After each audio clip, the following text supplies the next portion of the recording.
بسم الله الرحمن الرحيم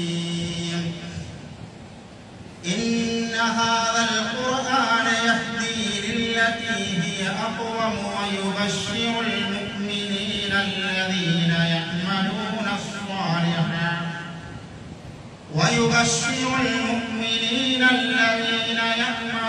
الصالحات أن لهم أجرا كبيرا.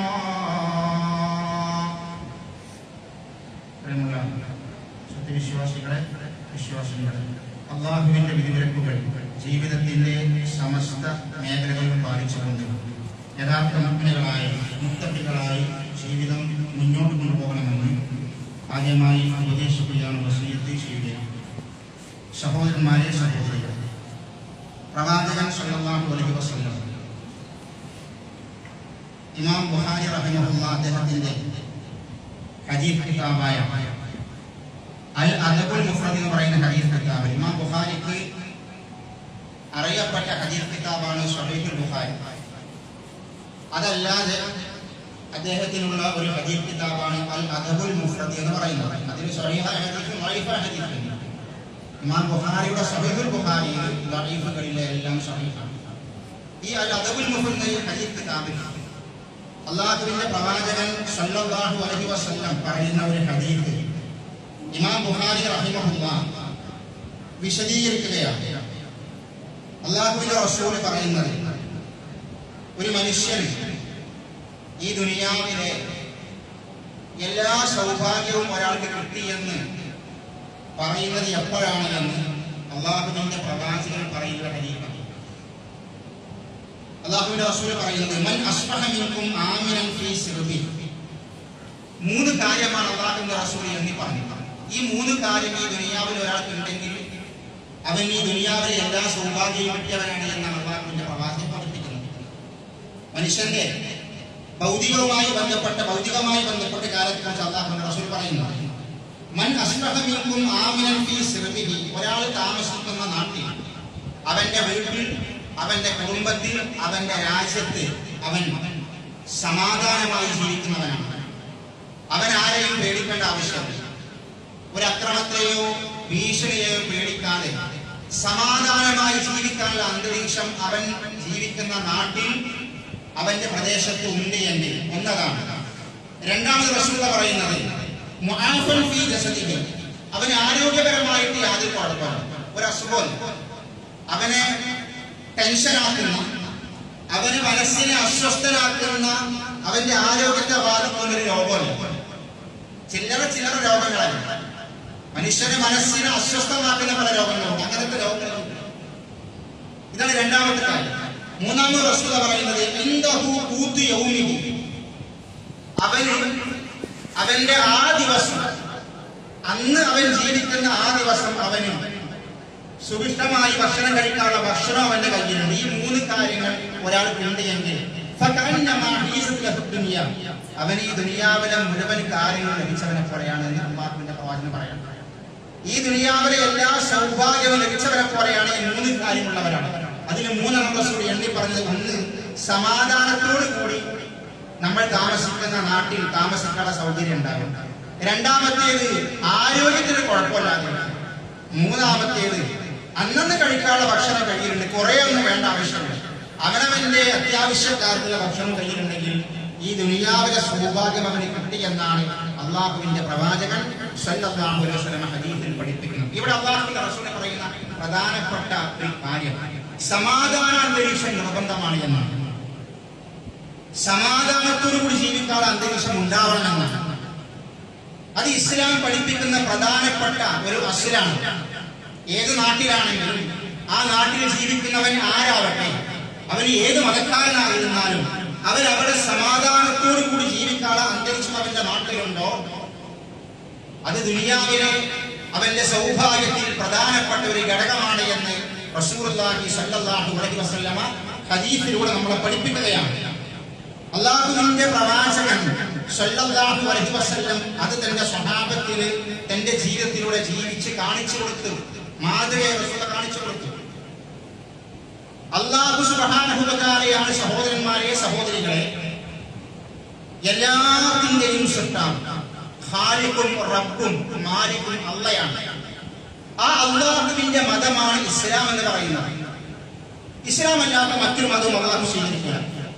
ഇസ്ലാം വന്നതിന് ശേഷം തന്നെ ഇസ്ലാം മാത്രം അള്ളാഹു സ്വീകരിക്കുക.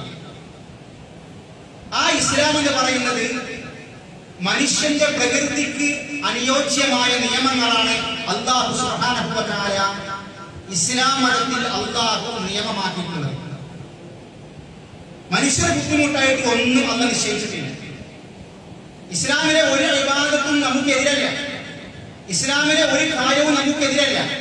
അല്ലാഹു പറയുന്നുണ്ട്, ലാ യുകല്ലിഫുല്ലാഹു നഫ്സൻ ഇല്ലാ വുസ്അഹാ. അല്ലാഹു സുബ്ഹാനഹു വ തആല മനുഷ്യനോട് അവന്റെ കഴിവിൽപ്പെട്ടതല്ലാതെ ഒന്നും നിർബന്ധിച്ചിട്ടില്ല. നമ്മളെ കൊണ്ട് ചെയ്യാൻ കഴിയാത്ത ഒരു കാര്യം അല്ലാഹു ചെയ്യണമെന്ന് പറഞ്ഞിട്ടില്ല. അങ്ങനെയൊന്നും ഇസ്ലാമിൽ നിർബന്ധിച്ചിട്ടില്ല. അങ്ങനെയൊന്നും ഇസ്ലാമിലില്ല. ഏത് വിഷയത്തിലാവട്ടെ ആ വിഷയത്തിൽ മനുഷ്യനെ തളർത്തിക്കളയുന്ന ഒരു ഇബാദത്ത്, ഒരു ആരാധനാക്രമം അല്ലാഹുവിന്റെ റസൂൽ പഠിപ്പിച്ചിട്ടില്ല. അതേപോലെ തന്നെ അല്ലാഹുവിന്റെ പ്രവാചകൻ കുറിച്ച് അല്ലാഹു ഖുർആനിൽ സൂറത്തുൽ ബഖറയിൽ പറയാണ്. സൂറത്തുൽ ബഖറയിൽ അല്ലാഹു റസൂലുള്ളാഹിയെ കുറിച്ചും ഇസ്ലാം മതത്തെ കുറിച്ചും പറയുന്നത് വകദാലിക ജഅൽനാകും ഉമ്മതൻ വസത എന്നാണ്. ഇസ്ലാം മതം എന്ന് പറയുന്നത് തീവ്രവാദവും ഭീകരവാദവും അതിര് കടക്കുന്ന ഒന്നുമില്ലാത്ത മധ്യമ നിലപാട് സ്വീകരിക്കുന്ന മതമാണ് ഇസ്ലാം. ഇത് ഖുർആനിലെ ആയത്താണ്. വകദാലിക ജഅൽനാകും ഉമ്മതൻ വസത. അല്ലാഹു പറയാണ്, നിങ്ങളെ നാം ഉമ്മത്തിന്റെ വശത്താക്കി തീർത്തിരിക്കുന്നു. ഉമ്മത്തിന്റെ വശം എന്ന് പറഞ്ഞാൽ അതിര് കവിയാത്ത ആളുകൾ. ഏതൊരു വിഷയത്തിലും തീവ്രവാദവും ഭീകരവാദവും കാണിച്ച് അതിര് കവിയാക്കി മുതവസ്സിതായ മധ്യമ നിലപാട് സ്വീകരിക്കുന്ന ആളുകളാണ് എന്ന് അല്ലാഹു സർട്ടിഫിക്കറ്റ് ചെയ്തു ഈ മതത്തിന്റെ ആളുകളാണ്. അത് എങ്ങനെയെന്ന് റസൂൽ ജീവിച്ച് കാണിച്ചു കൊടുത്തു. അത് എങ്ങനെയാണെന്ന് റസൂൽ കാണിച്ചു കൊടുത്തു എന്നിട്ട് അല്ലാഹു പറയാണ് അടുത്ത ആയത്തിൽ ലിതകൂനു ശുഹദാ അലന്നാസ്. സ്വഹാബത്തോട് പറയാം, ഇനി റസൂൽ നിങ്ങൾക്ക് കാണിച്ചു തന്നല്ലോ, അത് നിങ്ങൾ ജനങ്ങൾക്കും കാണിച്ചു കൊടുക്കുക. തീവ്രവാദവും ഭീകരവാദവും ഇല്ലാത്ത എല്ലാ രംഗത്തും സമാധാനം എത്തുന്ന മതമാണ് അള്ളാഹുവിന്റെ മതമെന്ന് അള്ളാഹുവിന്റെ ഖുർആൻ വളരെ കൃത്യമായി നമ്മളെ പഠിപ്പിക്കാം. ഇസ്ലാം എന്ന് പറയുന്ന പദത്തിന്റെ അർത്ഥം തന്നെ സമാധാനം എന്നാണ്. സമാധാനത്തിലേക്ക് ക്ഷണിക്കാം.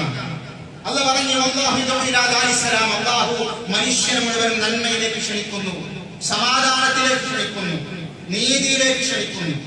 നന്മയല്ലാത്ത ഒന്നും ഇസ്ലാമിലില്ല. തിന്മയായിട്ട് എന്തൊക്കെയുള്ള തിന്മയാണെന്ന് ഇസ്ലാം മനുഷ്യനെ പഠിപ്പിച്ചു. ഇതാണ് ഇസ്ലാമിന്റെ മുഖമുദ്ര. പക്ഷേ ചില സന്ദർഭത്തിലൊക്കെ കിട്ടുന്ന സമയത്തൊക്കെ ഇസ്ലാമിനെ കരിവാരിത്തേക്കാൻ വേണ്ടി ശ്രമിക്കുന്ന ചില ആളുകൾ, ഇസ്ലാമിന്റെ ശത്രുക്കൾ, എവിടെയെങ്കിലുമൊക്കെ എന്തെങ്കിലും പഴുതുകൾ കിട്ടുമ്പോൾ എല്ലാ സന്ദർഭത്തിലും ഇസ്ലാമിനെ അടിക്കാൻ വേണ്ടി ശ്രമിക്കുന്ന ആളുകളുണ്ട്. എല്ലാ സംഗതിയും ഇസ്ലാമിനെ തിരിച്ചുവിടുന്ന ആളുകളുണ്ട്. ഇസ്ലാമിനെ ആളുകൾക്ക് മുന്നിൽ അപകീർത്തിപ്പെടുത്താൻ വേണ്ടി മോശമാക്കാൻ വേണ്ടി ശ്രമിക്കുന്ന ആളുകളുണ്ട്. കഴിഞ്ഞ ദിവസങ്ങളിൽ നമ്മുടെ രാജ്യത്ത് നടന്ന ഭീകരവാദ പ്രവർത്തനങ്ങൾ, കാശ്മീരിൽ നടന്ന ഭീകരവാദ തീവ്രവാദ പ്രവർത്തനങ്ങൾ തീർത്തും അപലപനീയമാണ്. മനസ്സാക്ഷിയുള്ള ഒരു മനുഷ്യൻ അംഗീകരിക്കാൻ കഴിയാത്ത വളരെ ക്രൂരമായ കൊലപാതകങ്ങളാണ് നമ്മുടെ രാജ്യത്ത് കാശ്മീരിൽ നടന്നത്. നിരപരാധികളായ കുറെ ആളുകളെ കൊലപ്പെടുത്തി. വിനോദസഞ്ചാരത്തിന് വേണ്ടി യാത്ര പുറപ്പെട്ട ഒന്നും അറിയാത്ത സാധുക്കളെ ദാരുണമായി വെടിവെച്ച് കൊല ചെയ്തു. മനുഷ്യന് മനസ്സാക്ഷിയുള്ള ഒരു മനുഷ്യൻ അതിനെ ന്യായീകരിക്കുക. മനസ്സാക്ഷിയുള്ള ഒരു മനുഷ്യന് അംഗീകരിക്കാൻ കഴിയില്ല. അത്രക്കും മോശപ്പെട്ട വളരെ മോശമായ ഭീകരവാദ പ്രവർത്തനമാണ് കഴിഞ്ഞ ദിവസങ്ങളിൽ കാശ്മീരിൽ നടന്നത്. എല്ലാവർക്കും ആ വിഷയത്തിൽ ദുഃഖമുണ്ട്, പ്രയാസമുണ്ട്. ആ കുടുംബത്തിന്റെ സങ്കടത്തിൽ ഈ നാട്ടിലെ മുഴുവൻ ആളുകളും പങ്കുചേരുകയും ചെയ്യുന്നത് അത് നമ്മുടെ ബാധ്യതയാണ്. അവിടെയൊക്കെ അങ്ങനത്തെ ചില സന്ദർഭത്തിൽ ഇസ്ലാമിന്റെ പേര് പറഞ്ഞ് ഇസ്ലാമിനെ അപകീർത്തിപ്പെടുത്താൻ വേണ്ടി ശ്രമിക്കുന്ന ചില ആളുകളുണ്ട്. അവര് ഇതറിയാത്ത ആളുകളാണ്. കിട്ടുന്ന സന്ദർഭത്തിലൊക്കെ ഇസ്ലാമിനെ മോശമാക്കാൻ വേണ്ടി ശ്രമിക്കുന്ന ആളുകളാണ്. സഹോദരന്മാരെ, സഹോദരികളെ, അല്ലാഹു സുബ്ഹാനഹു വ തആല ഇസ്ലാമിനെ കുറിച്ചും അതിന്റെ സമാധാനത്തെ കുറിച്ച് എന്ത് പറഞ്ഞു എന്നുള്ളത്, എന്ത് പഠിപ്പിച്ചു എന്നുള്ളത് ഈ സന്ദർഭത്തിൽ നമ്മൾ ഓരോരുത്തരും മനസ്സിലാക്കേണ്ടതുണ്ട്.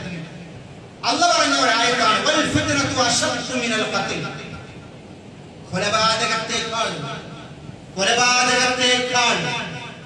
ഏറ്റവും കഠിനമായ ഒന്നാണ് നാട്ടിൽ ഫിത്നയും ഫസാദും ഉണ്ടാക്കുക, സ്വൈര ജീവിതം തകർക്കുക, നാടിന്റെ സമാധാനം തകർക്കുക. ഇതിന് അല്ലാഹു സുബ്ഹാനഹു വ തആല ഏറ്റവും വലിയ ഫിത്നയായിട്ടാണ് വിശുദ്ധ ഖുർആനിൽ പരിചയപ്പെടുത്തുന്നത്. താമസിക്കുന്ന നാട്ടിൽ സമാധാനത്തിന്റെ അവസ്ഥ എന്താണ്? അക്രമങ്ങൾ അഴിച്ചുവിടുക, ഇഷ്ടംപോലെ ആളുകളെ കൊലപ്പെടുത്തുക. അത് ആരാണോ ഈ ഭീകരവാദം ചെയ്തത്, ആരാണോ ഈ തോന്നിവാസം ചെയ്തത്, അവരെ നിയമത്തിന് മുന്നിൽ കൊണ്ടുവരണം. നിയമത്തിന് മുന്നിൽ കൊണ്ടുവരണം. ജനങ്ങൾക്ക് കാണുന്നത് ആരാണെങ്കിലും അറിയണം ആരാണെങ്കിലും. അവരെ വെറുതെ വിടാൻ പാടില്ല. ഇത്രയും വലിയ തോന്നിവാസം രാജ്യത്ത് നടത്തിയ ശത്രുക്കൾ, ഈ നാടിന്റെ ശത്രുക്കൾ ആരാണ് സമൂഹത്തിൽ അറിയണം. അവരെ ഭരണകൂടം തുറന്ന് കാണിക്കുകയും ചെയ്യണം. നമ്മളെ മനസ്സിലാക്കേണ്ടത് അല്ലാഹുവിന്റെ പ്രവാചകൻ സല്ലല്ലാഹു അലൈഹി വസല്ലം ഖുർആനിൽ പഠിപ്പിച്ച ഒന്നാണ് സ്വൈര ജീവിതം, സമാധാന ജീവിതം നഷ്ടപ്പെടുത്തുന്ന ഒരു പ്രവർത്തനത്തെയും അല്ലാഹുവും റസൂലും അംഗീകരിക്കുന്നില്ല. എവിടെയാവട്ടെ, അത് ആര് ചെയ്താലും ശരി, നാട്ടിലെ സമാധാനം തകർക്കാൻ പാടില്ല. അല്ലാഹു സുബ്ഹാനഹു വ തആല അല്ലാഹുവിന്റെ റസൂലിന്റെ ഹദീസിൽ 3 പ്രാവശ്യം ആവർത്തിച്ച് പറഞ്ഞ സംഗതിയുണ്ട്. ഹലക്കൽ മുതനഖിഊൻ, ഹലക്കൽ മുതനഖിഊൻ, ഹലക്കൽ മുതനഖിഊൻ. സകല തീവ്രവാദികൾക്കും നാശമെന്ന് അല്ലാഹുവിന്റെ പ്രവാചകൻ ആവർത്തിച്ച് പറഞ്ഞു. ഇസ്ലാം തീവ്രവാദത്തെ അംഗീകരിക്കുന്നില്ല. അവർ നശിക്കട്ടെ എന്ന റസൂൽ പറഞ്ഞത്, അവർക്ക് നാശമെന്ന റസൂലിന്റെ പ്രാർത്ഥന. അതാണ് ഇസ്ലാമിന്റെ അധ്യാപനം. ഒരു തരത്തിലുള്ള തീവ്രവാദ ഭീകരവാദ പ്രവർത്തനത്തെയും ഇസ്ലാം ഒരു കാലത്തും അംഗീകരിക്കില്ല എന്ന് അല്ലാഹുവിന്റെ റസൂലും അല്ലാഹുവിന്റെ റസൂലും പഠിപ്പിക്കാം. ഏറ്റവും വലിയ വർഗീയവാദമായിട്ട്, ഏറ്റവും വലിയ വർഗീയവാദമായിട്ട് മഹാന്മാരായ പണ്ഡിതന്മാരെ ഉലമാക്കൾ രേഖപ്പെടുത്തിയത് എന്നാണ്.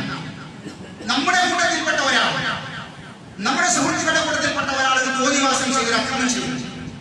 ആ അക്രമത്തെ അവൻ നമ്മുടെ ആളായതുകൊണ്ട് നമ്മൾ ന്യായീകരിക്കുക, അതാണ് ഏറ്റവും വലിയ വർഗീയവാദം. അത് ഇസ്ലാമീകരിക്കുന്നില്ല.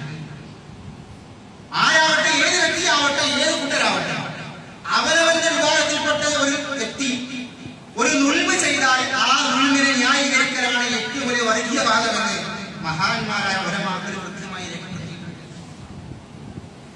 അല്ലാഹു സുബ്ഹാനഹു വ തആല വിശുദ്ധ ഖുർആനിലെ സൂറത്തുൽ മാഇദയിലൂടെ അല്ലാഹു മനുഷ്യനെ കൊല്ലുന്നതിന്റെ അപകടം, അതിന്റെ ഗൗരവം അല്ലാഹു വിശദീകരിക്കാൻ നമ്മൾ ശരിക്കും മനസ്സിലാക്കേണ്ട ഒരായത്താണ്. പല സന്ദർഭത്തിൽ നമ്മൾ കേൾക്കുന്ന ഒരു വചനമാണ്. അല്ലാഹു സുബ്ഹാനഹു വ തആല പറയാണ്, അന്നഹു മൻ ഖതല നഫ്സൻ ബിഗൈരി നഫ്സിൻ ഔ ഫസാദിൻ ഫിൽ അർദ്. രണ്ട് കാര്യം എടുത്ത് പറഞ്ഞു. ഈ രണ്ട് കാര്യം ശ്രദ്ധിക്കണം. ഒരു മനുഷ്യനെ അന്യായമായി കൊലപ്പെടുത്തുക, ഒന്നും അറിയില്ല, അവന് ഒന്നിലൊരു പ്രതി ഒന്നുമല്ല, നിരപരാധിയായ ഒരു മനുഷ്യനെ അന്യായമായിട്ട് ഒരാളെ കൊല്ലുക, അല്ലെങ്കിൽ ഔ ഫസാദിൻ ഫിൽ അർദ്, നാട്ടിൽ കുഴപ്പമുണ്ടാക്കുക. നാട്ടിൽ കുഴപ്പമുണ്ടാക്കുക. കാശ്മീരിൽ നടന്നതാണല്ലോ, നിരപരാധികളായ കൊലപ്പെടുത്തി.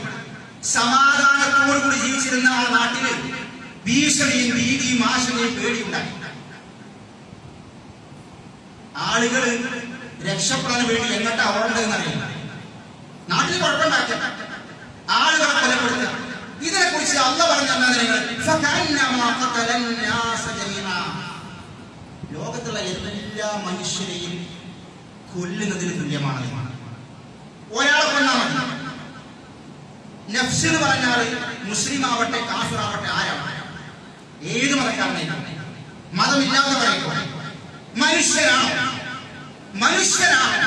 അങ്ങനത്തെ ഒരു മനുഷ്യനെ അവനെ ഒരാള് കൊലപ്പെടുത്തി കഴിഞ്ഞാൽ, അല്ലെങ്കിൽ ആ നാട്ടിൽ ഭീഷണിയും ഫസാദും കുഴപ്പങ്ങൾ ഉണ്ടാക്കുക, നാട്ടിൽ ഫിത്നയും ഫസാദും ഉണ്ടാക്കി സ്വൈരജീവിതം തകർക്കുക, ഇങ്ങനെയാണെങ്കിൽ അല്ലാഹു പറയാണ് ലോകത്തുള്ള സകല മനുഷ്യരെയും കൊന്നതിന് തുല്യമാണ്. അതാരാണോ ആ ചെയ്തത് അവർക്ക് അതാണ് അതിന്റെ ശിക്ഷ. എന്നിട്ട് അല്ലാഹു പറഞ്ഞ അടുത്ത വാചകം, രക്ഷപ്പെടുത്തിയാൽ, ഇത്തരത്തിലുള്ള അക്രമത്തിൽ നിന്ന് തലവെച്ചു കൊടുക്കാതെ ആ അക്രമ പ്രവർത്തനത്തിൽ നിന്ന് ഒരു മനുഷ്യൻ മറ്റൊരാളെ രക്ഷപ്പെടുത്തിയാൽ ലോകത്തുള്ള സകല മനുഷ്യരെയും രക്ഷപ്പെടുത്തുന്ന തുല്യമാണ് എന്ന് അല്ലാഹുവിന്റെ കിതാബ് ഖുർആൻ പഠിപ്പിക്കണം. അതാണ് കാശ്മീരിൽ കണ്ടത്. പാവപ്പെട്ട സഹോദരങ്ങൾ, ആദിൽ ഹുസൈനെ പോലെയുള്ള വലിയ മനസ്സുള്ള ആളുകൾ, ആ വലിയ മനസ്സുള്ള ആളുകൾ അവര് ഈ അക്രമം കാണുന്ന സമയത്ത് ആ അക്രമത്തിനിരയായ ആളുകളെ അവരോട് ചേർത്ത് പിടിച്ച് സ്വന്തം ജീവൻ ബലികൊടുക്കേണ്ടി വന്നു. ഈ ഭീകരവാദികളുടെ പ്രവർത്തനത്തിൽ നിന്ന് അതിനിരയാക്കപ്പെടുന്ന ആളുകളെ രക്ഷപ്പെടുത്താൻ വേണ്ടി മുന്നിൽ നിന്ന സഹോദരങ്ങൾക്ക് അവരുടെ ജീവൻ കൊടുക്കേണ്ടി വന്നു. മറ്റൊരു മനുഷ്യനെ അന്യായമായി കൊലപ്പെടുത്തുന്നത് കാണുമ്പോൾ അവനെ രക്ഷപ്പെടുത്താൻ വേണ്ടി മുന്നോട്ട് വരുന്ന മനുഷ്യനെ അവൻ ലോകത്തുള്ള എല്ലാ മനുഷ്യരെയും രക്ഷപ്പെടുത്തിന് തുല്യമാണ് എന്ന് അല്ലാഹുവിന്റെ കിതാബ് പറയുന്നു. അത്രയും മഹത്തരമായ പ്രവർത്തനമാണ്. ഈ രണ്ട് സംഗതി നമ്മൾ മനസ്സിലാക്കേണ്ടതാണ്. അല്ലാഹുവിന്റെ കിതാബില് അല്ലാഹ് പറയാണ്, സമാധാനം തകർക്കുന്ന, മനുഷ്യരെ കൊലപ്പെടുത്തുന്ന, തീവ്രവാദ ഭീകരവാദ പ്രവർത്തനങ്ങൾ പ്രേരിപ്പിക്കുന്ന ഒന്നും ഒരു മുസ്ലിമിന്റെ ഭാഗത്ത് നിന്ന് ഉണ്ടാവാനേ പാടില്ല. അത് ഇസ്ലാമല്ല, അത് ഇസ്ലാമിൽ പെട്ടതല്ല. ഇസ്ലാം അതിന്റെ മാനക്കോണമല്ല. അല്ലാഹു സുബ്ഹാനഹു വ തആല വിശുദ്ധ ഖുർആനിൽ ഓതിക്കൊണ്ട് അല്ലാഹുവിന്റെ റസൂൽ പഠിപ്പിക്കുന്ന ഒരു ഹദീസ് ഉണ്ട്. നമ്മുടെ സുഹൃത്ത് ഏത് മതക്കാരനാവട്ടെ, ഏത് വിഭാഗത്തിൽപ്പെട്ടവനാവട്ടെ, അവനെ ആക്രമിക്കുന്നത് കാണുമ്പോൾ അത് തടയേണ്ട ബാധ്യത ഓരോരുത്തർക്കുണ്ട്. അല്ലാഹുവിന്റെ റസൂൽ പറഞ്ഞൊരു ഹദീസുണ്ട്. ആ ഹദീസ് പ്രത്യേകം നമ്മൾ മനസ്സിലാക്കണം. ഇമാം ബുഖാരി റഹിമഹുല്ലാഹ് രേഖപ്പെടുത്തിയ ഹദീസാണ്. അല്ലാഹുവിന്റെ റസൂൽ പറയാണ്, വത്തഖി ദഅവത്തൽ മദ്ലൂം, ആക്രമിക്കപ്പെട്ട മനുഷ്യന്റെ പ്രാർത്ഥന നിങ്ങൾ പ്രത്യേകം ശ്രദ്ധിക്കണം. മർദ്ദിതരായ മനുഷ്യരുടെ പ്രാർത്ഥന നിങ്ങൾ ശ്രദ്ധിക്കണം. ഒരു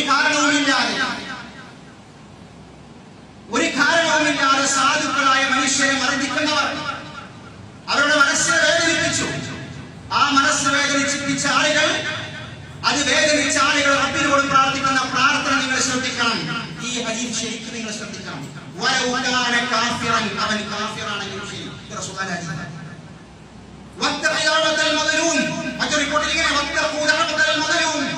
ആക്രമിക്കപ്പെട്ട മനുഷ്യന്റെ പ്രാർത്ഥന നിങ്ങൾ സൂക്ഷിക്കണം.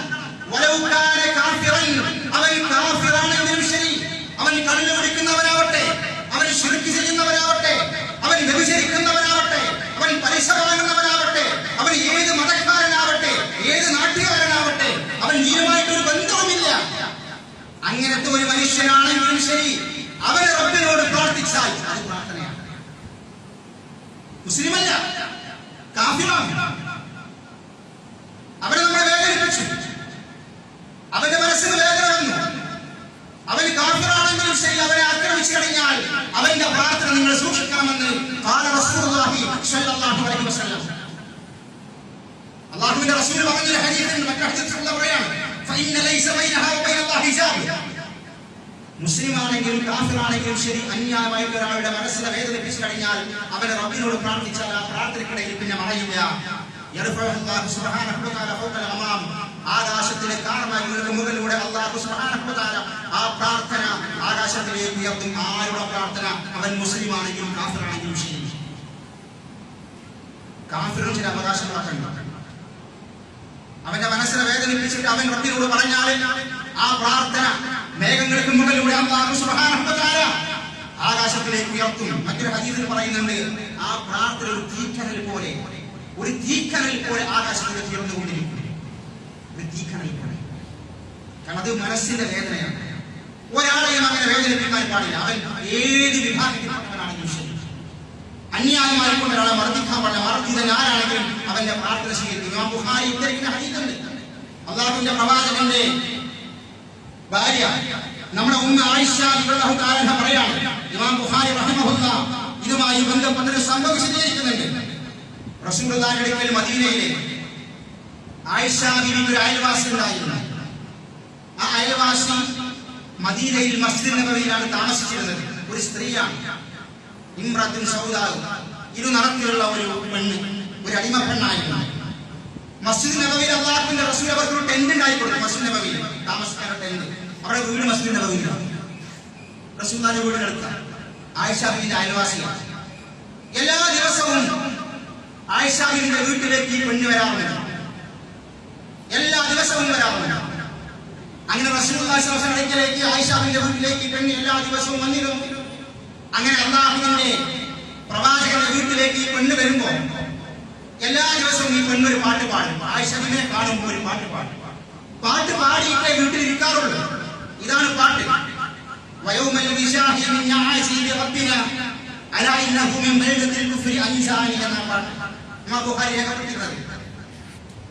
വയൗമൽ വിശാഹി മിൻ യാസീബി റബ്ബിന, യൗമുൽ വിശാഹിന്റെ അന്ന് അല്ലാഹു അത്ഭുതം കാണിച്ചു എന്നാണ് പാട്ട്.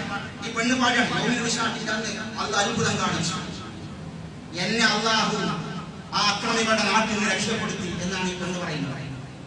എല്ലാ ദിവസവും ഈ പാട്ട് പാടുമ്പോൾ ഒരിക്കൽ ആയിഷ ചോദിച്ചു, അല്ല നിങ്ങൾ എന്താ എല്ലാ ദിവസവും എന്റെ വീട്ടിലേക്ക് വരുമ്പോൾ ഈ പാട്ട് പാടിയിട്ടാണ് ഇതിന്റെ എന്താ കാരണം? അപ്പൊ ഈ പെണ്ണ് പറഞ്ഞു കൊടുക്കണം, ഞാൻ കുറച്ചു കാലങ്ങൾക്ക് മുൻപ് അറേബ്യയിൽ ഒരു സ്ഥലത്ത് ഒരാളുടെ വീട്ടിൽ അടിമയായി ജോലി ചെയ്യുകയായിരുന്നു. ആ അടിമയായി ജോലി ചെയ്യുന്ന സന്ദർഭത്തിൽ ആ വീട്ടിൽ എല്ലാ ജോലിയും ഞാനാണ്. അവിടെ ചെറിയ കുട്ടി ഉണ്ടാവില്ല. ആ കുട്ടിക്ക് അരപ്പട്ടയുണ്ടായിരുന്നു. വിശാഖ് എന്ന് പറഞ്ഞ അരപ്പട്ടാണ്. അരപ്പട്ട. ആ കുട്ടി പുറത്തേക്ക് ഇറങ്ങി പുറത്തിലൂടെ നടന്നപ്പോ ആ കുട്ടിയുടെ അരപ്പട്ട കാണാനാതെ. അരപ്പട്ട മോഷണം പോയി. ഹദീസിൽ പറയാം, ആ കുടുംബവും നാട്ടുകാരും പരിസരങ്ങളിലൊക്കെ തെരഞ്ഞു, അരപ്പട്ട കിട്ടിയില്ല. അങ്ങനെ അവർ പറയാം, അങ്ങനെ ആ വീട്ടിലുള്ള ആളുകൾ എന്നെ പ്രതിയാണ്, ഞാൻ ജോലിക്കാരിയാണ്, പിന്നെ എന്റെ പേർക്ക് ഇടാൻ എളുപ്പമാണ്, അരപ്പട്ട എവിടെ തന്നെ കിട്ടിയില്ല. പിന്നെ അവസാനം അവർ എന്നെ പ്രതിയാണ്. എന്നിട്ട് ഈ പെണ്ണ് പറയാണ് ആയിഷ ബീവിയോട്, അവസാനം അവർ എന്റെ വസ്ത്രം വരെ അഴിച്ചു. ഞാനൊരു സ്ത്രീയല്ല, എന്റെ വസ്ത്രം വരെ അഴിച്ചിട്ട് എന്റെ സൂക്ഷ്മാവയവം വരെ അവർ പരിശോധിച്ചു. എന്റെ മനസ്സ് വല്ലാതെ വേദനിച്ചു. എന്നെ വിവസ്ത്രയാക്കിയിട്ട് എന്റെ സൂക്ഷ്മാവയവം വരെ അവർ പരിശോധിച്ചു. അവിടെ വെച്ച് ഞാനൊന്ന് മുഷിരിക്കാം, ഞാനൊന്ന് മുഷിരിക്കാം. അവിടെ വെച്ച് ഞാൻ റബ്ബിനോട് പ്രാർത്ഥിച്ചു.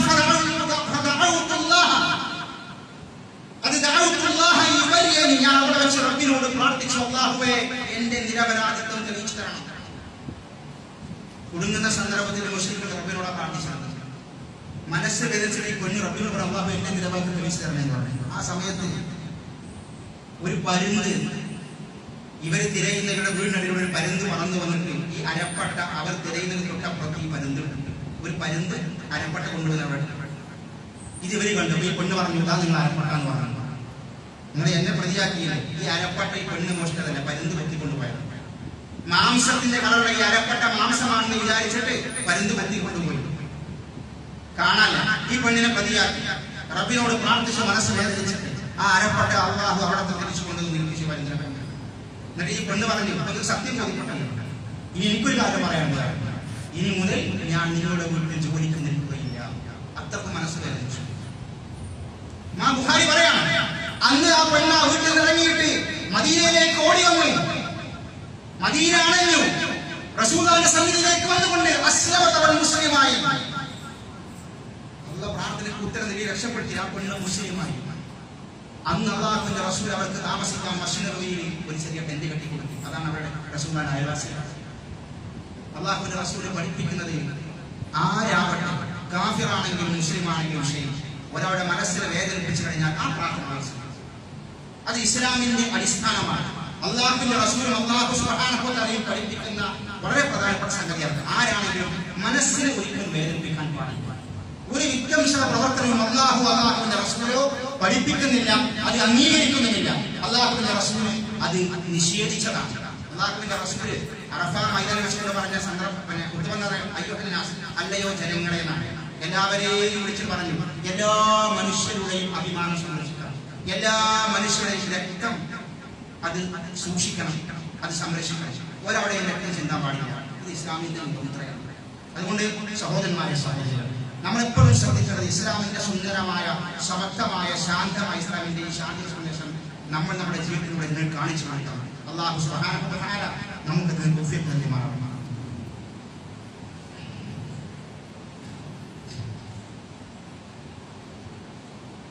അൽഹംദുലില്ലാഹ് അൽഹംദുലില്ലാഹിൽ വാഹിദിൽ ഖഹാർ അൽ-അസീസിൽ ഗഫാർ മുതബ്ബിറുൽ ലൈലി അൻ-നഹാർ അമ്മാ ബഅദ് ഇത്തഖുല്ലാഹ ഇബാദല്ലാഹ്. ഒരിക്കൽ കൂടി അല്ലാഹുവിന്റെ വിധിവിലക്കുകൾ ജീവിതത്തിന്റെ സമസ്ത മേഖലകളിലും പാലിച്ചുകൊണ്ട് യഥാർത്ഥ മുഅ്മിനുകളായി മുത്തഖികളായി ജീവിതം മുന്നോട്ട് കൊണ്ടുപോകണമെന്ന് ഉപദേശിക്കുകയാണ് വസീയത്ത് ചെയ്യുന്നത്. സഹോദരന്മാരെ സഹോദരികളെ, നേരത്തെ സൂചിപ്പിച്ചതുപോലെ ആക്രമിക്കപ്പെട്ട ഒരു മനുഷ്യന്റെ പ്രാർത്ഥന എപ്പോഴും നമ്മൾ ശ്രദ്ധിക്കണം. നമ്മൾ അത് എല്ലാ രംഗത്തിലും സൂക്ഷിക്കണം. നമ്മുടെ ജീവിതത്തിൽ കുടുംബത്തിലോ നാട്ടിലോ നമ്മൾ സുഹൃത്തുക്കൾപ്പെട്ട ഒരാളെ മനസ്സിനെ വേദനിപ്പിച്ചിട്ടുണ്ടെങ്കിൽ വല്ലാതെ അങ്ങനെയൊന്നും നമ്മളാരും പ്രാർത്ഥിക്കണം. എന്തെങ്കിലുമൊക്കെ മനസ്സിന് വേദന വന്നാൽ നമ്മുടെ സുഹൃത്തുക്കളെ നമ്മൾ ക്ഷമിക്കും, നാട്ടുകാരെ ക്ഷമിക്കും. പക്ഷെ ഒരു വൃദ്ധന്റെ മനസ്സിനെ വല്ലാതെ വേദനിപ്പിക്കുന്ന ഒരു വേദന അയൽവാസിയോ സുഹൃത്തോ നാട്ടിലോ വാപ്പയോ ആരാവട്ടെ അങ്ങനത്തെ ഒരു വേദന പരസ്പരം അങ്ങോട്ടും ഇങ്ങോട്ടും ഉണ്ടാക്കിയിട്ടുണ്ടെങ്കിൽ നാളെ റബ്ബിനോട് മറുപടി പറയേണ്ടി വരും. ഇത് നമുക്ക് തടസ്സമായിരുന്നു, മർജിതന്റെ പ്രാർത്ഥന ഒരു തടസ്സമായിരുന്നു നമ്മളെ പരലോകത്ത്. അതുകൊണ്ട് അത് നിങ്ങൾ പ്രത്യേകം ശ്രദ്ധിക്കണം. നമ്മുടെ കൂട്ടത്തിലും നമ്മുടെ കുടുംബത്തിലൊക്കെ ശ്രദ്ധിക്കണം. നമ്മുടെ നാവ് കൊണ്ട് നമ്മുടെ പെരുമാറ്റം നമ്മുടെ പ്രവർത്തനം കൊണ്ട് ഒരാൾക്ക് മനസ്സിന് വേദനിപ്പിക്കുന്നുണ്ടാവാൻ പാടില്ല.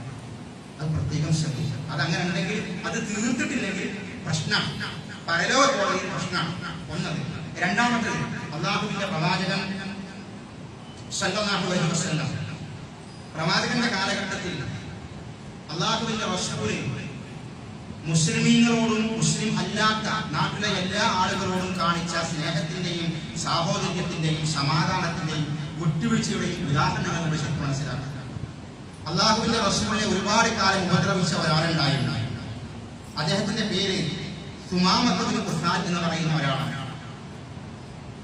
സുമാമത്ത് ബിൻ ഉസാൽ ഹനഫി എന്ന് പറഞ്ഞാൽ അദ്ദേഹം അവിടുത്തെ രാജാവാണ്, ഗോത്രത്തലവനാണ്.